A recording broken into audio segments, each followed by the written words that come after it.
Okay lang ho kayo? Oh, may sugat ho kayo. Ay, halika. Dalhin ho namin kayo sa ospital. Ay, di ba yun nahabol niyo po yung mga Victor? May ibang araw pa ho para magharap. Pinaalam lang ho natin sa kanila na simula na ang laban. Tama si Kidlat. Ang mahalaga, matulungan namin kayo.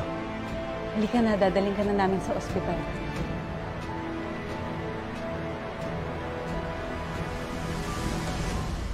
Advice ko lang sa inyo, huwag kayong makontento sa laban sa media. Kailangan sampahan nyo ng kaso ang mga Victor. Narinig nyo naman ho yung mga kasinungalingan na sinasabi nila sa mga reporter. Attorney, kahit gustuhin man namin, si Rendo ng anti-crime czar dito sa lugar namin.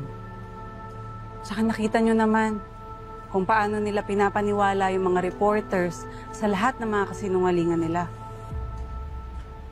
Kaya nga may piringang hustisya eh.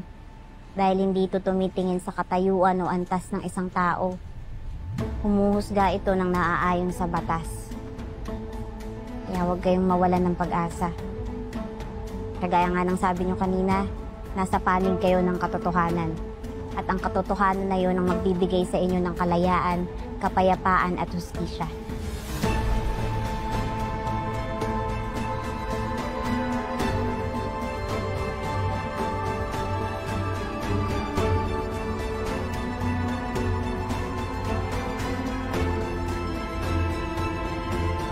Kahit tapak-tapakan ako, kahit itakul ako ng nanay ko, mahal ko pa rin sila. Pamilya ko pa rin sila.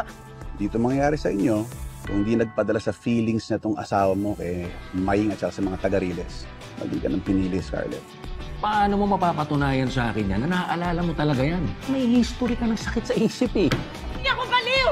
Ano ba? Makinig ka naman sa akin! Nagsasabi ako ng totoo! Hindi ako baliw! Alam mo ba na pwede ka nilang kasuhan ng misconduct for misleading din? And making assumptions sa mental state ni Mrs. Asuncion? Nakikialam ka rito? Ako ang abogado nila Maria at Kidlat Asuncion.